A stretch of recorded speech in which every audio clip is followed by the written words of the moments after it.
tonisitas ya. Sudah terlihat slide-nya?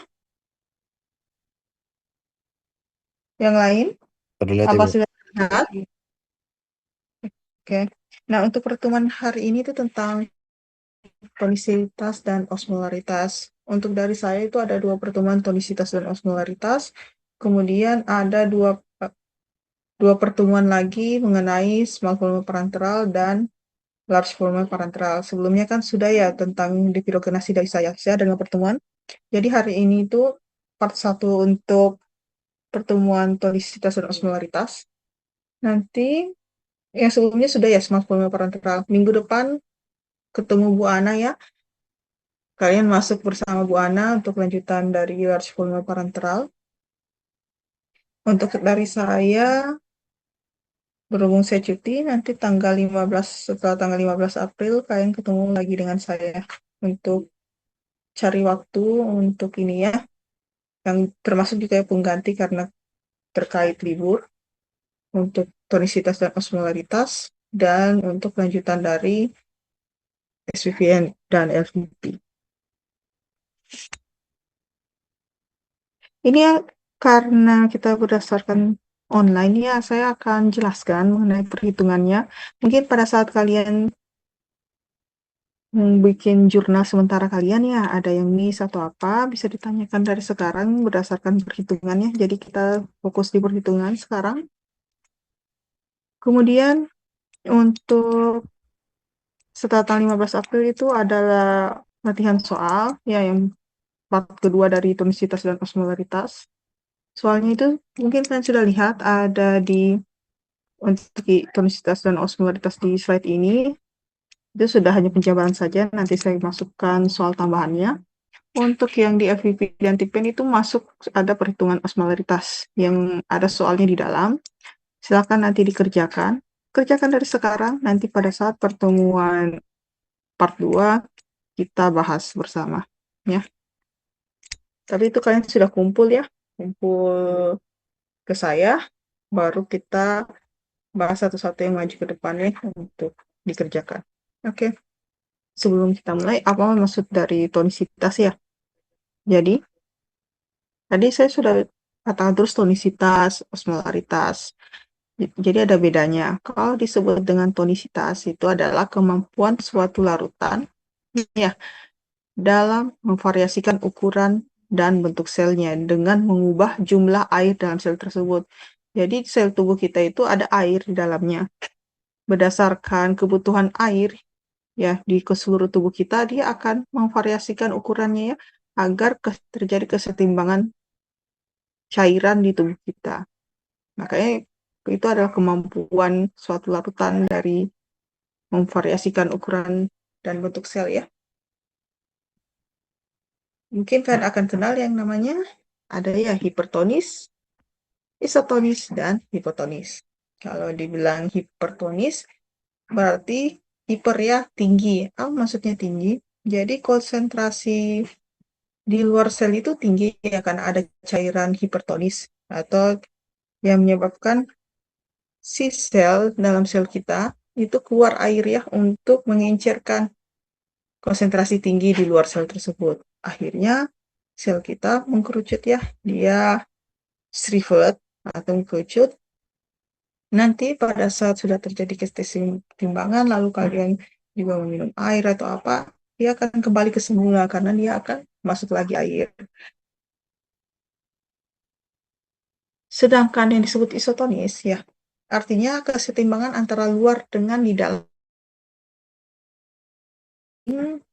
atau paling yang diinginkan oleh suatu sediaan.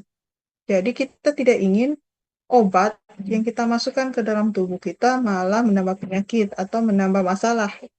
Ya, menambah masalah akhirnya harus mengatasi masalah tersebut dengan melakukan mekanisme tambahan. Oleh karena itu, seluruh cairan biasanya dibuat isotonis atau seimbang dengan cairan tubuh sehingga sel kita juga tetap berjalan mekanismenya seperti biasa. Tidak terpengaruh air ada sesuai antara luar dan dalam sel. Sedangkan hipotonis, ya konsentrasi yang tinggi dalam sel, maka air yang di luar sel akan masuk ke dalam sel ya. Akibatnya selnya menggembung, terus menggembung karena masuk air terus-menerus dan akhirnya pecah. Yang kita tidak inginkan itu jangan sampai pecah ya. Akibat ada solution atau cairan hipotonik yang di luar sel. Walaupun dalam obat ada ya yang bersifat hipotonis, dia ada fungsi tersendiri untuk obat ya. Tapi biasanya jangan sampai lisis. Atau mungkin ada yang mekanisme yang untuk supaya bisa lisis ya. Tapi biasanya untuk yang hipotonik bukan untuk cairan-cairan obat ya. Biasanya untuk dialisis dan sebagainya. Namun tetap ada ya, walaupun sangat jarang. Yang sering itu adalah isotonis ya, terutama tadi NaCl, NaCl 0,9% dan glukosa 0,5%. Kenapa larutan ini sangat sering ada? Karena dia isotonik dengan cairan plasma. Dikatakan bahwa dia sudah dipelajari dan telusuri, oh ternyata 0,9 gram dalam 100 garam ya, dalam 100 ml air itu setara dengan keseimbangan cairan dalam tubuh, terutama cairan plasma. Makanya sering digunakan sebagai infus intravena. Walaupun ya kedua larutan tersebut bukan plasma, tapi konsentrasi kedua partikel larutan tersebut identik sama. Jadi bisa pakai nasi 0,9% atau glukosa 0,5%. Mungkin kalian sering lihat di larutan infus ada ya banyak stoknya ini, karena ini biasanya untuk jadi pengencer atau pembawah dan sebagainya.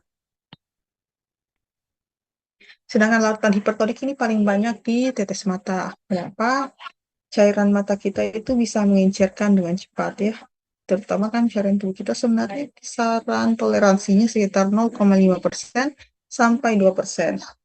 Normalnya 0,9 ya, tapi kita masih bisa toleransi dari 0,5 sampai 2% lah kesetaraan dengan NaCl. Makanya kalau pakai tetes mata, pertama kaget dulu ya ada rasa perih tapi tiba-tiba langsung adem. Itu ternyata terjadi mekanisme pengenceran ya. Sama juga ketika orang luka kecelakaan atau apa ya, luka terbuka, yang luka yang kotor tersebut dicuci bukan memakai air biasa, tetapi memakai NaCl 0,9%. Jadi ada larutan irigasi NaCl 0,9%.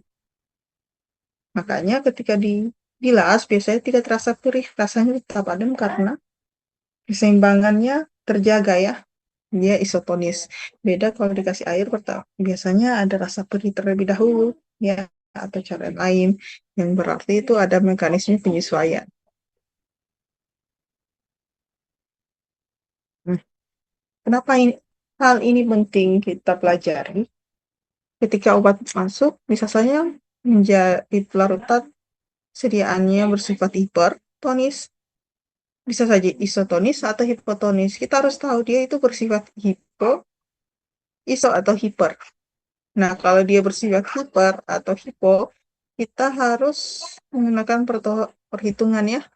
Perhitungan kalau hiper biasanya ditambah menjadi isotonis, sedangkan yang kalau hipo tandanya kita ada reformulasi.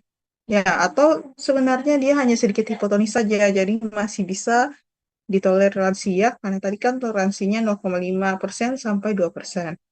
Untuk metode perhitungan itu ada tiga, yaitu metode ekuivalen ACL, metode penurunan titik beku, dan metode osmolaritas. Nah, apa yang dimaksud dengan metode ekivalensi NaCl? Jadi, kalau disebut ya obat, dia punya nilai E. Nilai E itu sebenarnya sebutan dari kata ekuivalensi. Ada di farmakopeia, silahkan dilihat daftar tonisitas NaCl. Ada juga di buku farmasi fisik, ya, karangan Ansel, dan juga karangan Ansel yang Pharmaceutical Dosage Form, atau yang disingkat PDF, dan buku-buku kalkulasi farmaseutik lainnya.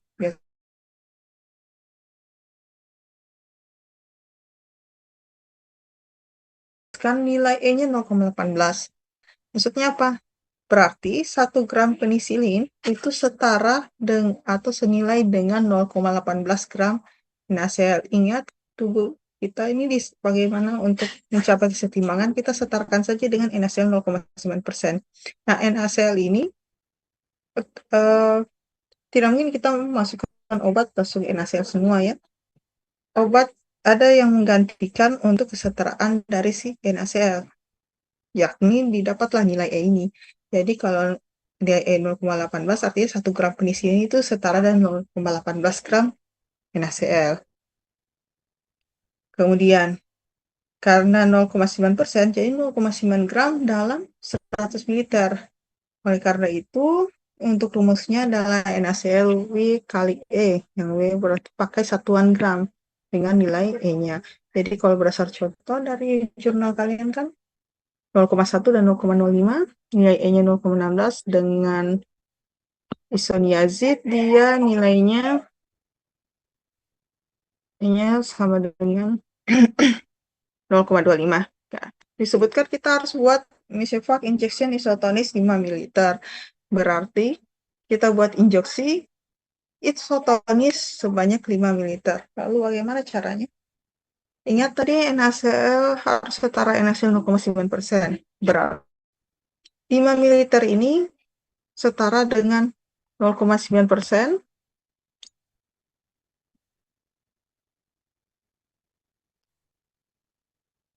Kita kali saja 0,9 per 100 kali 5 liter.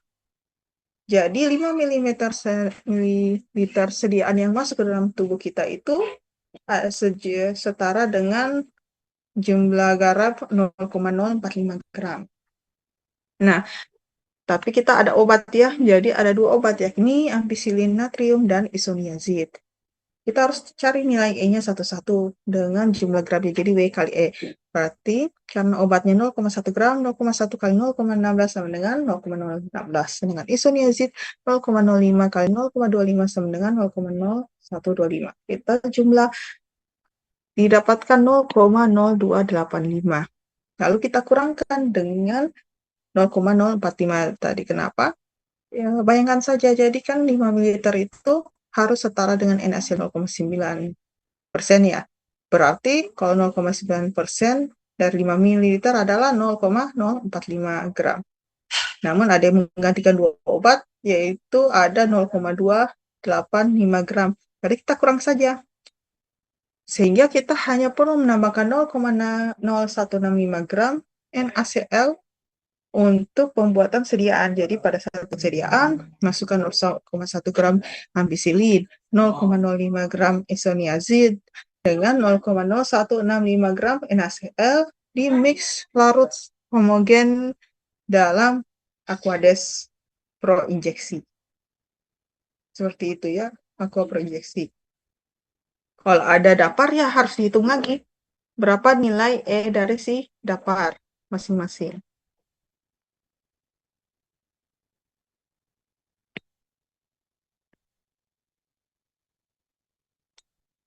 Lalu, ingat tadi bahwa ada dextrosa, ya. Dextrosa bisa menggantikan. Nah, jika tidak ingin memakai NaCl, NaCl tadi yang kita sudah hitung, jadi kan hanya perlu 0,0165 gram ya.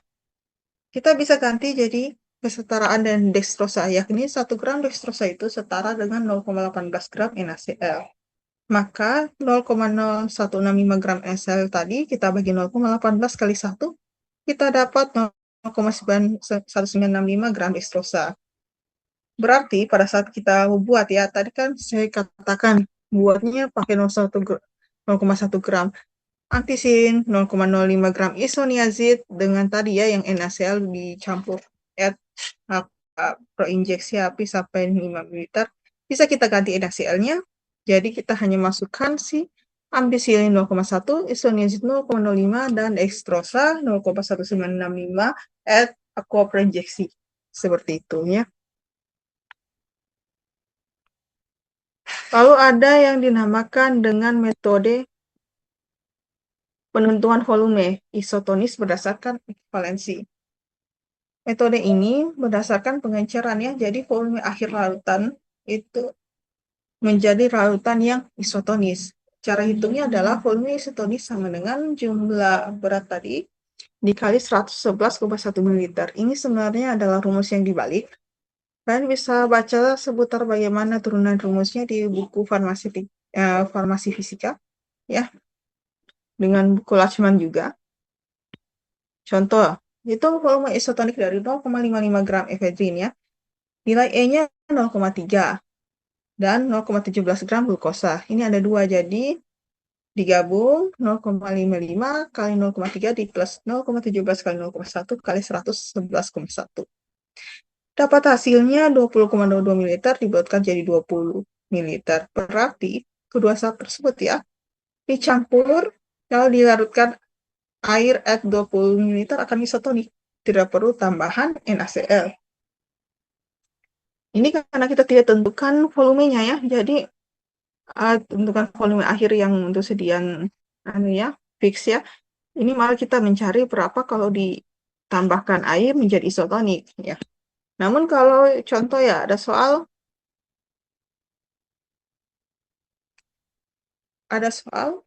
kita ingin buat larutan, ya, volumenya 500 ml, yakni etil morfin HCl 2%, dan ingin isotonis. Nilai E-nya etil morfin 2,15.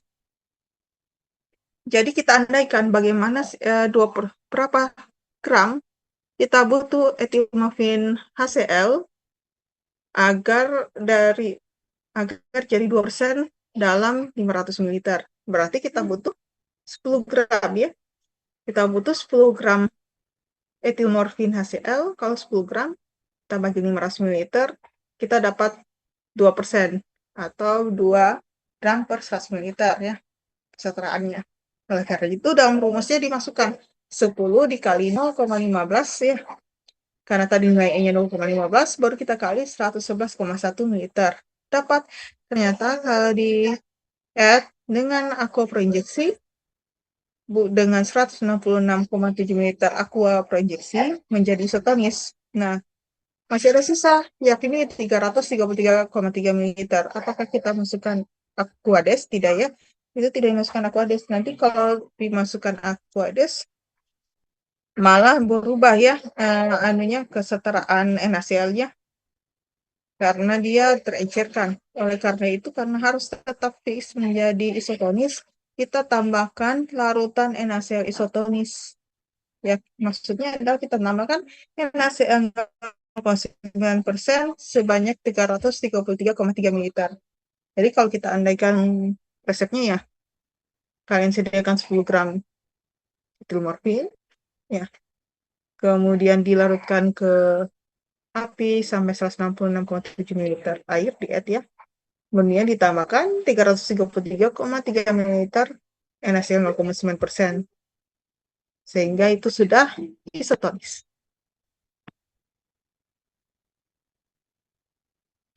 Selain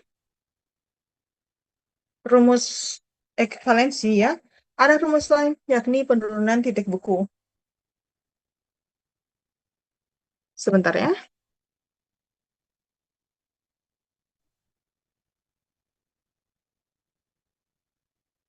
Oke. Ada rumus lain, yakni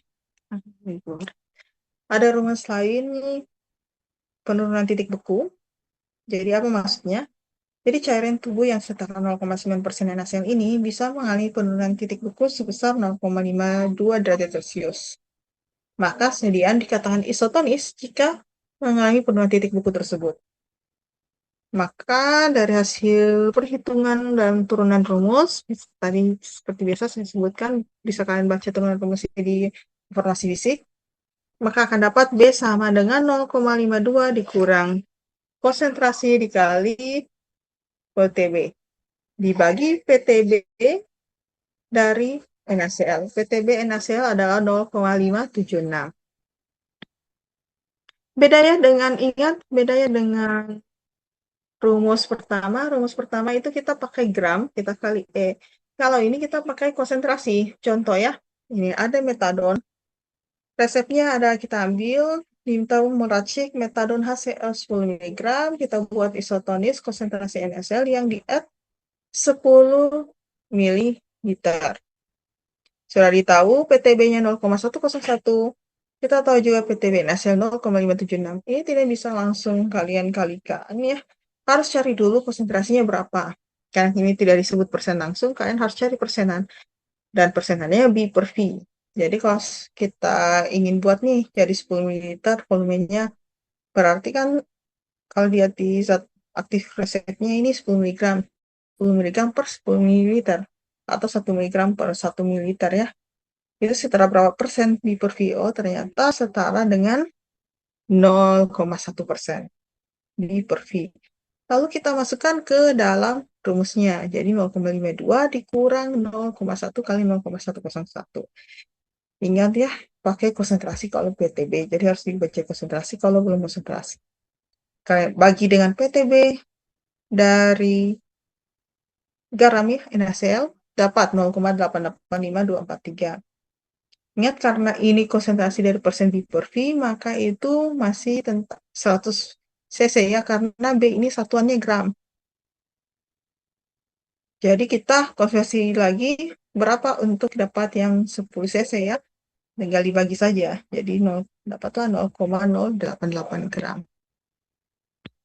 Ini juga satu contohnya yang pakai dapar ya. Kalau pakai dapar, tandanya kan hitung dulu daparnya. Habis dapat ranitidin HCl, kalian hitung mau pH berapa. Kalian mau pH 6,5 berapa butuh daparnya ya. Dapar fosfatnya. Ternyata Na2HPO4-nya anhidratnya butuh 0,98. KH2PO4-nya butuh 1,5 mg. Dicampur. Kemudian, apakah sudah itu isotonis? Harus dihitung, ya. Jadi hal yang dihitung pertama, cari dulu dosisnya, ranitidinnya, kemudian cari berapa hasil perhitungan dapatnya, baru yang ketiga kita cari berapa gram NaCl yang kita butuhkan.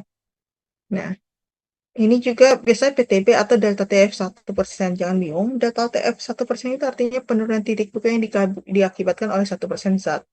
Tabelnya juga diberikan ya, ada tadi di buku farmakope dengan farmasi fisika. Kalau kalian mau cepat, bisa langsung bikin tabel ini TF 1%, konsentrasi zat, 3 kali saja. Ya, konsentrasi zatnya 2,79 ya, kan ini 27,9 mg per 1 ml itu setara dengan 2,79 gram per 100 ml. Lalu kalian hitung 0,52 tadi, dikurang dari penjumlahan dari hasil delta TF kali konsentrasi. Setelah didapat, ya, dibagi dengan jumlah PTB dikali. Nah, hasilnya itu ternyata kita butuh 0,3 gram per 100 ml atau 3,06 mg per mililiter sediaan.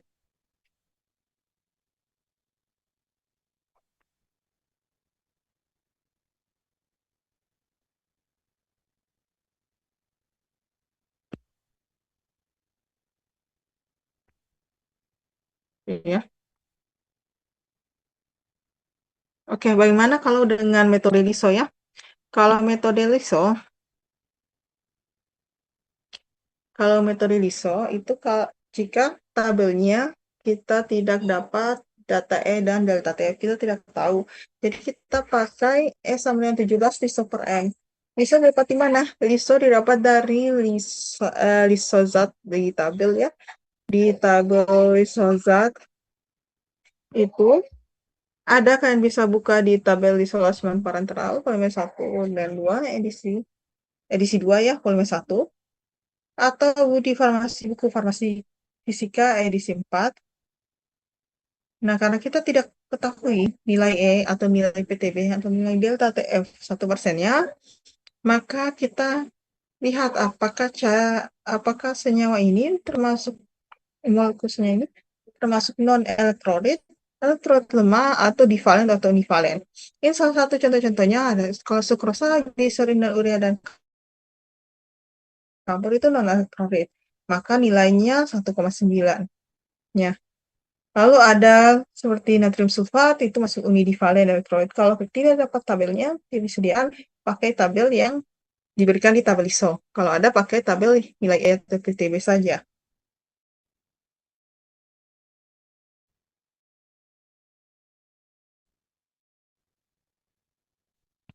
Lalu apa hubungannya dengan osmolaritas? Jadi osmolaritas itu adalah etiket pada larutan yang diberikan secara intravena untuk melengkapi cairan, makanan bergizi atau elektrolit, dan injeksi manitol sebagai diuretik kosmetik. Ya, disyaratkan untuk mencantumkan kadar osmolarnya atau kadar osmotik. Ya, keterangan kadar osmolitas pada etiket biasanya diberikan untuk informasi kepada tenaga kesehatan ya. Satuan kadarnya biasanya miliosmol atau biasa disebut zat terlarut per liter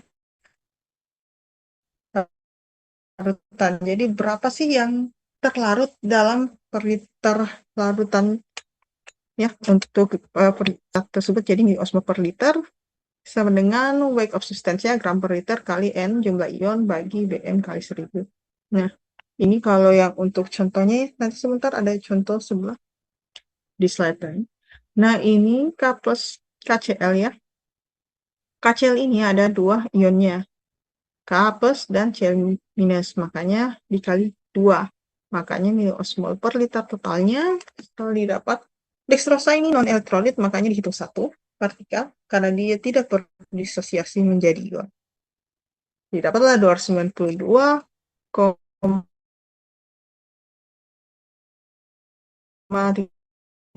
tadi ya, atau dari online running hamka.ac.id. Kita lanjut yang soal osmolaritasnya. Ada yang ditanyakan sampai sini? Atau terlalu cepat, nanti bisa ditanyakan lagi. Saya mulai dari ini.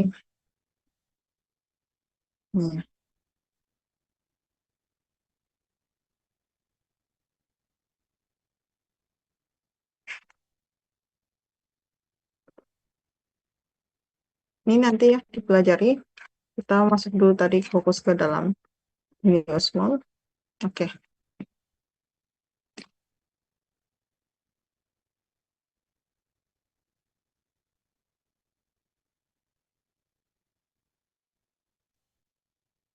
Jadi keterangan kadar ya biasanya itu bisa hipoosmotik, isoosmotik, atau hiperosmotik.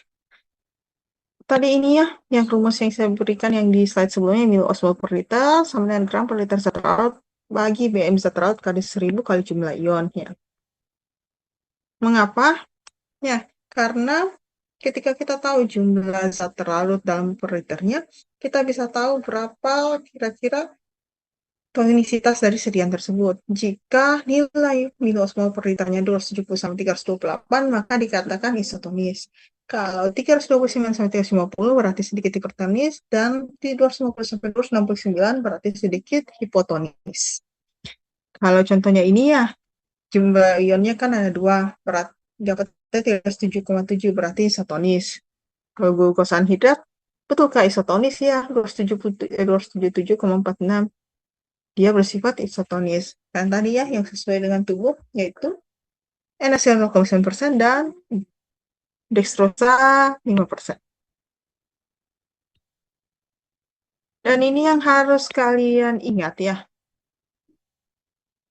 Jadi kata miliosmol itu adalah unit menentukan konsentrasi osmotik ya, bergantung pada jumlah partikel.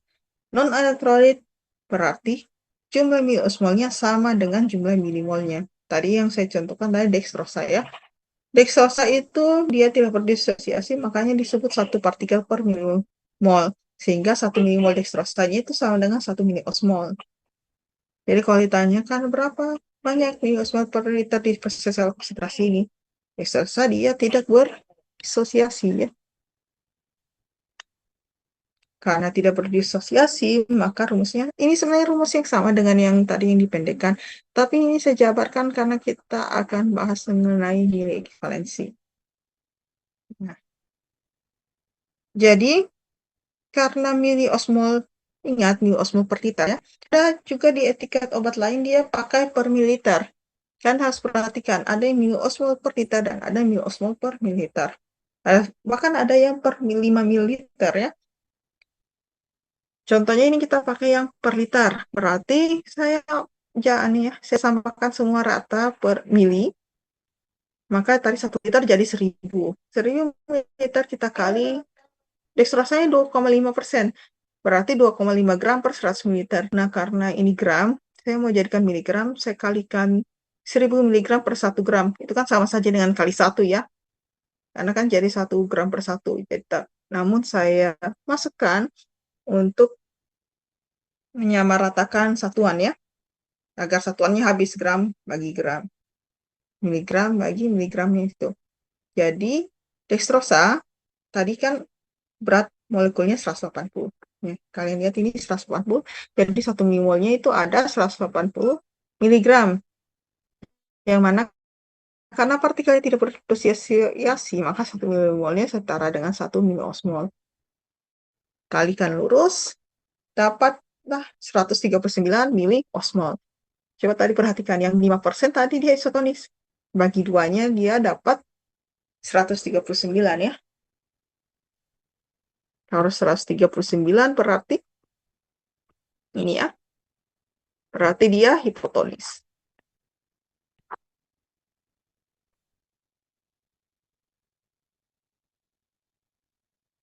Nah, bagaimana untuk yang elektrolit? Untuk yang elektrolit, jumlah miliosmolnya itu sama dengan jumlah milimol kali jumlah partikel per milimol.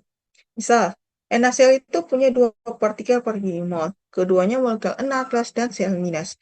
Sehingga 1 milimol NaCl sama dengan 2 miliosmol. Kan dia punya 2 partikel tadi ya. Ingat saja yang berdisosiasi. Lihat dari rumusnya, kalau Na dan Cl tandanya ada 2 ya. Sedangkan tadi selesai itu satu kesatuan, makanya tidak berdisosiasi. Jadi contoh soalnya seperti ini. Berapa? Osmolaritas dextrosa 10% dengan NaCl 0,45%. Jawabannya A, B, atau C. Nah, ini karena tadi saya langsungin saja ya, kasih kalian. Jadi itu dihitung satu-satu. Dextrosa tadi ya 10%. Karena miliosmol per liter 1000 ya. 1000 mililiter kali 10 per 100 kali 1000 per 1. Tadi untuk menyatakan satuan dikali tadi bobot molekuler 198. 1 milimol per 198 kali. Kan tidak berdisosiasi 1 miliosmol per 1 milimol. Dapat 505. NaCl dia pakai 0,45%, berarti 1000 ml kali 0,4 per 5 per 100 kali 1000 mg per 1 dikali tadi ya bobot molekulnya 58,5, jadi 1 milimol adalah 58,5 mg. Kita kali karena berdisosiasi menjadi 2 partikel, jadi 2 miliosmol dalam 1 milimol itu ada 2 miliosmol. Jadi jumlahnya 154. Kita jumlahkan total miliosmol per liternya adalah 659 miliosmol.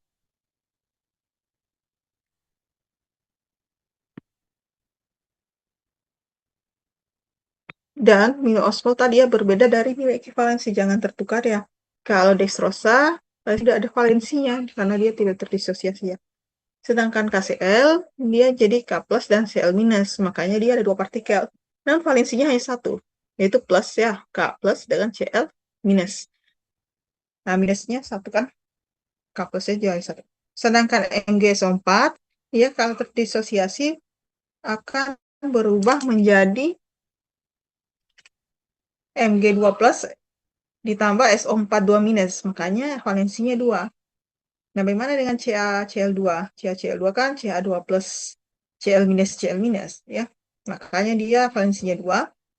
Partikelnya ada 3, yaitu Ca, kalsium, klorida ya. Dan seterusnya ya. Itu kalian harus tahu karena ketika ini menghitungnya untuk jumlah nilai ekivalensi ion, berapa sih ion yang terdisosiasi ya, ion-ion yang karena di tubuh kita itu ada batasan ion ya yang boleh masuk. Contohnya K plus ya.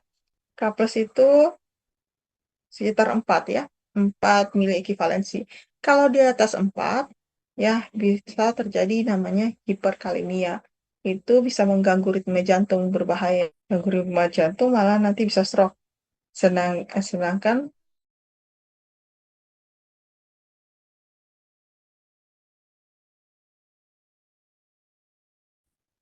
dan harus dicantumkan di dalam etiket obat karena nanti dokter juga kadang menghitung ini berada kadang memang dilebihkan untuk pasien khusus ya. Ada pasien yang membutuhkan kalium dan ya potasium dalam jumlah besar ya gitu. Nah, ini salah satu contohnya ya, ada sediaan asli Ranger Lactat, dia Ranger Lactat injeksi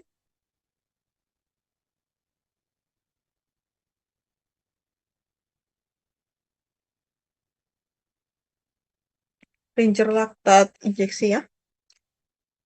Dikatakan tiap 100 ml mengandung 600 mg NaCl, 310 mg natrium laktat, 30 mg KCl, dan 20 mg kalsium klorida dihidrat. Ini sudah masukkan berat molekulnya. Kita hitung apakah sesuai ya jumlah miliosmol dan nilai ekivalensi yang dietiket dengan sesuai hitungan teoritis kita. Nah, pertama kita hitung dulu si NaCl. Nah, si NaCl ini ya ada 1000 ya tadi miliosmol per liter kan per liter jadi 1000 ya. 1000 liter kita kali 600 ya tadi. Baru kita kali 1 milimol per 58,44 mg dapat 102,7 milimol. Yang mana tadi ada 2 partikel, jadi 2 miliosmol per 1 milimol, maka dapat 25,4 miliosmol. Berarti Na plusnya 2,7 milimol itu satu tadi ya, karena satu valensi, kita kalikan satu, makanya dapat 102,7 mili valensi Na plus dan Cl minus 102,7. Nah, bagaimana untuk yang natrium laktat ya? Natrium laktat ya akan natrium dan laktat, makanya sama-sama kali satu ya. Lalu kalau kalsium klorida, ingat tadi kalsium dia ada 2 ionnya ya, makanya dia dikali 2 mili ekivalensi. Sedangkan Cl minus dia hanya 1 mili ekivalensi, tapi dia punya 2 partikel yaitu 2 milimol Cl minus. Akhirnya dikali 2 juga ya, sehingga dapatnya 2,7 mili ekivalensi. Nah, kita harus tahu semua ionnya. Tadi ada ion dari NaCl, klorida dari NaCl, dan klorida dari KCl. Itu nanti total KCl dan juga dari kalsium klorida. Yang KCl tadi jangan sampai lebih dari 4. Oh, ternyata betul hanya 4. Dihitung K plus dapat sekitar 4 milimol ya KCl-nya. 4 milimol ini kita kali karena hanya satu jumlah ionnya. Namun karena 2 tadi partikelnya, kita kali 2 untuk dapat total miliosmolnya. Hasilnya, kita tambah semua ya. Na plus tadi ya 102,7 mili ekivalensi dari NaCl. Lalu kita tambah 27,7 mili ekivalensi dari mana tadi? Dari natrium laktat. K plus hanya satu tadi 4. Kalsium hanya satu juga. Cl tadi banyak ya dari NaCl dan KCl dan dari Cl2 tadi ya. Jumlah semua dan laktat 1. Osmolaritasnya tadi kita sudah hitung semua. Oke, 273 miliosmol isotonis ya ternyata. Apakah sesuai dengan etiket? Ternyata sesuai ya. Ya di sini etiketasinya sodium itu 130 mili ekivalensi. Nah, hitungan kita juga 130,4 ya. Itu dibuatkan ke bawah, ini ya, ke bawah. Potasium 4, cocok. Kalsium dibuatkan ke atas ya 2,7 jadi 3 mili ekivalensi. Klorida 109, laktatnya 8, sedangkan osmolnya 273 ya. pH-nya 6,6 bisa toleransi 6 sampai 7,5. Ada tertulis contain HCl atau NaOH untuk pH. Jadi kan tidak perlu di formula depan itu memasukkan NaOH dari bahan. Jadi di rancangan formula tidak usah dimasukkan NaOH tapi tetap di bond bahannya untuk pH adjustment. Jadi ini bisa dietiketkan tulis contain hasil or NaOH for pH adjustment ya, kayak gitu. Hanya di sini ditulis electrode per not including pH adjustment karena tadi ya hasil perhitungannya tadi tanpa pH adjustment ini. Kalau kalian mau hitung dengan pH-nya, dengan adjustment pH ya hasil dengan NaOH harus dikasih masuk ya. Kalau tapi sebenarnya kan kecil saja ya hanya setetes. Jadi yang sebenarnya yang dipentingkan itu yang tanpa pH adjustment tadi ya. Baik, kembalikan.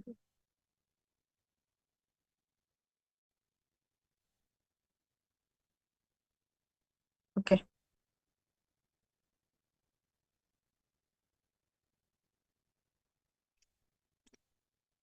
Nah, ini salah satu contoh etika juga ya. Tidak selamanya nih untuk infus itu tes volume parenteral harus yang gede ya. Bisa bikin yang single dose yang kecil. Nanti untuk dilusi dan lainnya. Ini salah satu contohnya untuk ini saja ya. Ada 50 liter single dose container. Nanti hanya dipakai untuk dilusi kecil. Sudah dihitung berapa nilai ekivalensi karena ini ion ya, jadi harus tetap dihitung walaupun hanya untuk injeksi biasa mungkin hanya disebutkan, tapi harus tetap ya.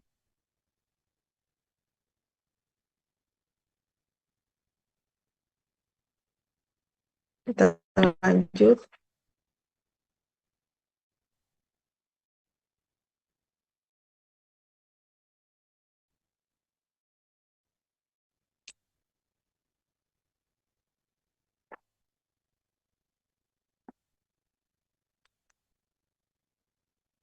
Nah, ini sebenarnya contoh soal, tapi sudah saya display saja, karena waktu kita juga hanya sedikit.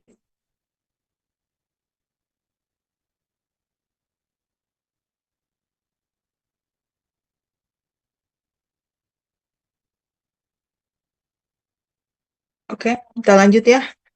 Eh, untuk ini etiketasi ya, yaitu setiap 100 ml ada dextrosa hidros 5 gram dengan sodium klorid plus 50 gram.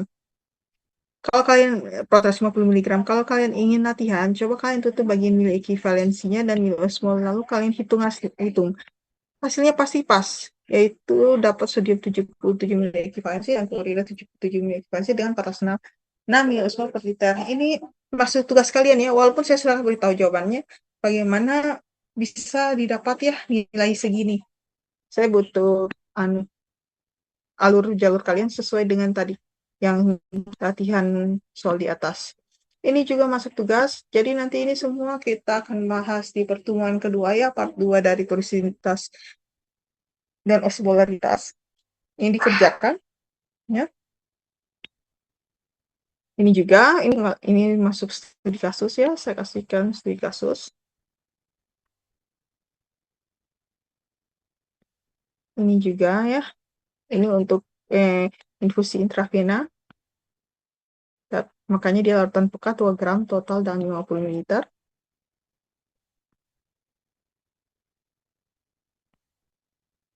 Sama ya dengan ini.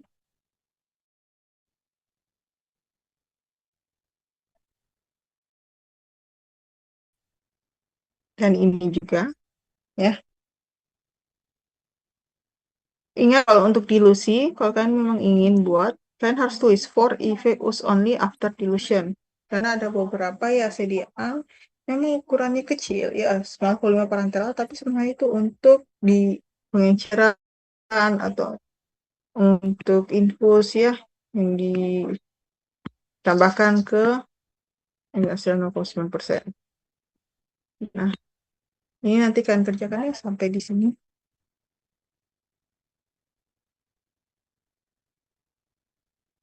Ini saya jelaskan sedikit mengenai anu ya, LVP. Karena kan selanjutnya itu kan LVP sama buah.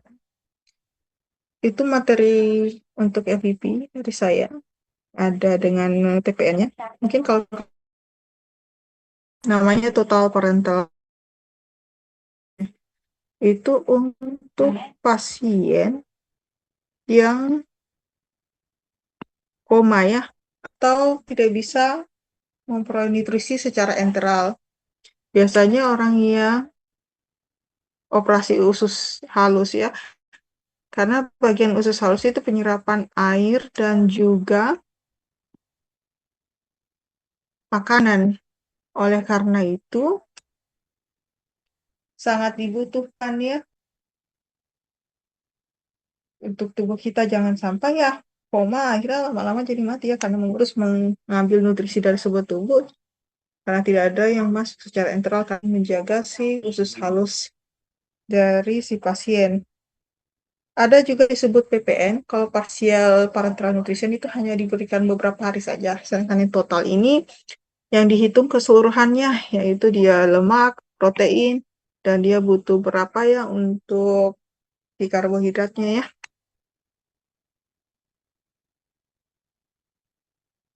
Nah, ini contohnya ya. Kalau total parenteral nutrition beda dengan sediaan tadi ya, yang perhitungan osmolaritas untuk infus. Kalau perhitungan TPM, kita harus hitung dulu dari berat badan si pasien. Apakah dia kekurangan berat badan yang normal, berlebih, obesitas, atau obesitas parah. Paling bagus itu kalau dia ideal ya, berat badan ideal. Kalau berat badan ideal, ada hitungannya ya, untuk pria dan untuk wanita.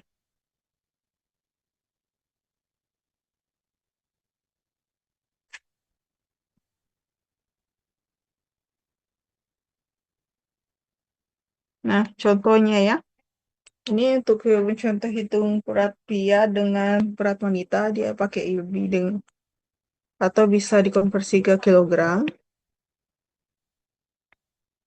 Kemudian, ya kalau tidak didapatkan berat ideal,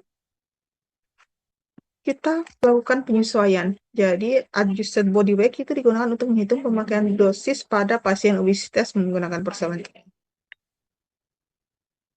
Jika pasiennya ya berkelebihan berat badan, jadi kita cari berapa sih adjusted body weight-nya, atau mungkin dia kekurangan juga ya. Setelah kita dapat, barulah bisa, oh ini ada sekitar 88,9 kg. Nah, apakah nutrisinya ini sesuai ya? Jadi kita bisa menilai status nutrisi berdasarkan perbandingan dengan ideal body weight. Jadi hasil perhitungan adjusted body weight dengan ideal body weight kita bisa pertimbangkan. Oh, jadi sebenarnya pasien ini ternyata obesitas parah atau dia normal. Setelah kita dapat nilainya, oh kalau diberi kita 120 sampai 150% berarti dia masih berat badan berlebih. Nah, bagaimana contohnya ya? Contohnya seperti ini, pria umur 64 tahun, berat badannya 95 kg, tinggi 5 kaki 9 inci.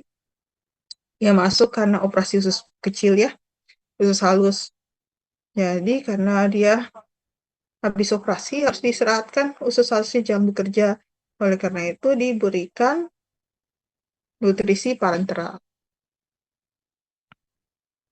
Kalau nutrisi parenteral diberikan, kita harus hitung keseluruhan kalorinya.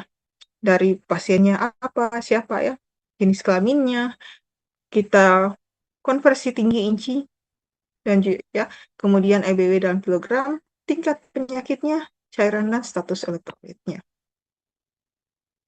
Setelah itu kita hitung feedback-nya kalau dia edema ya, yang sampai dia edema terperangkap dalam tubuh, ada air, sehingga mengganggu perhitungan, atau bisa saja ada yang dehidrasi ya.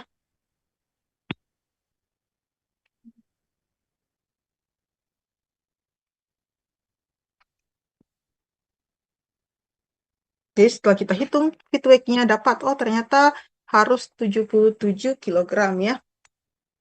Kemudian kita juga harus perhatikan pemeriksaan lab-nya, apakah dia tidak makan dalam waktu lama ya, dia akan berpengaruh pada kadar kalsium. Kemudian setelah itu barulah kita masuk menentukan target makronutrien, yakni berapa banyak cairan yang dibutuhkan, berapa banyak protein, dan berapa banyak kalori ya. Berapa banyak cairannya kita cari tahu. Kak, ini sebenarnya tugas farmasis ya. Jadi dari 1900 sampai 2695. Oh, ternyata target kalorinya 2400 ml. Kemudian dari berapa banyak protein yang dibutuhkan, lalu kita bisa coba pakai perhitungan REE untuk lihat berapa banyak kalori. Hasil dari berapa banyak kalori tersebut kita kalikan dengan stress faktor. Lihat orang ini apakah dia hanya di tempat tidur saja, infeksi pembedahan rajalan, ada trauma kah, sepsis atau luka bakar. Lalu dilihat juga ya, dia apa pasien ini dirawat inap dan atau pasien ini dia stres. Kalau stres biasanya ditingkatkan ya karena kan banyak energi yang dia keluarkan ya ketika stres. Oke, karena itu kan ditambah lebih daripada pasien yang dirawat inap. Setelah itu kita tentukan kalorinya ya dengan kalori non protein. Kemudian kita tentukan batas aman dekstrosanya. Nah, tidak boleh berlebihan karena kan kelebihan gula juga berbahaya ya. Sehingga kita akan dapat kalorinya. Kemudian kita bisa campur, bisa mengikuti pompa atau preset. Biasanya untuk yang kalori yang ada lemak, mungkin kalian pernah lihat di rumah sakit ya, yang warna putih pekat, ya. Itu biasanya nutrisi parenteral. Ada juga yang bag 3 in 1 ya. Ada 3 bag, nanti tinggal ditekan, lalu tercampur antara lemak dan protein. Dan ya, protein yang lemak biasa dipisah karena ketika bercampur biasanya sediaan jadi tidak stabil. Makanya biasa dipisah. Nanti setelah itu dihitung semua dextrosa kalorinya semua dengan resep kalori sehingga kita bisa dapat berapa kalori ya kita bisa hitung konsentrasi makronutriennya karena yang tersedia di pasarannya produsen industri itu hanya seperti 10% amino asid atau 40% dextrosa. Oleh karena itu kita harus tahu berapa mililiter kita harus ambil. Jadi dari perhitungan asis tadi ya, kemudian juga bisa dicampur dengan elektrolit. Setelah itu kita hitung lagi ya, ekuivasi dari si elektrolit ya. Apakah safe untuk digunakan? Dari hasilnya kita dapat total kita campur. Di apa yang dilakukan? Mencampurkan di kantung 1000 ml wadah ya. 500 ml 10% amino asid, 500 ml 40% dextrosa dengan 38,5 ml elektrolit dari tadi hasil perhitungan di atas. Lalu kita bisa tambahkan pemantuan lain dan kita hitung infusion rate-nya.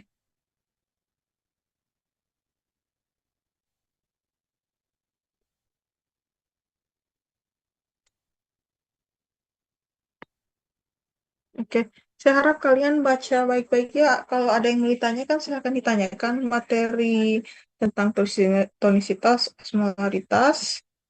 Itu cukup padat di kalian karena gitu saya tambahkan dengan perhitungan nilai ekuivalensi. Jadi nanti setelah tanggal 15 April kita ya ada pertemuan untuk itu yang tugas kalian tadi ya silakan dikerjakan masing-masing. Kalian kerja diskusi juga tidak masalah ya, kerja kelompok tidak masalah. Lalu kalau ada yang kalian tidak paham kita bahas bersama di kelas ya. Lihat di PPT LVP itu ada tentang laju alir ya. Tolong dipelajari juga dengan tentang laju alir, laju tetes. Sudah saya masukkan ke dalam situ. Kita bisa diskusi soal perhitungan laju tetes ya. Ada faktor dripnya. Kalau ada yang mau ditanyakan bisa dari sekarang ya. Itu sebenarnya masuk di pertemuan LVP, tapi saya masukkan saja semua perhitungan di pertemuan setelah 15 April. Dan biasanya kalau soal-soal lain kan belum ya masih satu kalau apoteker itu yang CBT soal-soal laju alir itu sangat sering ada ya yang soal tentang infus berapa, mili ekivalensinya berapa ya dengan soal itu data ekivalen ya. Itu dipelajari baik-baik, jangan sampai kalian salah hitung untuk sajian stereo. Oke, ada yang mau ditanyakan sampai sini? Minggu depan masuk ya, hubungi Bu Ana untuk masuk FVP tambahan. Saya 2 materi ya, SVP dan LVP. Lalu lanjut Bu Ana ya dengan tulis mata. Nanti setelah 15 April lanjut lagi saya. Oke, kalau tidak ada, saya tutup ya. Ya, coba wabillahi taufiq hidayah. Syukur warahmatullahi wabarakatuh. Terima kasih ya. Waalaikumsalam warahmatullahi wabarakatuh. Terima kasih, Bu.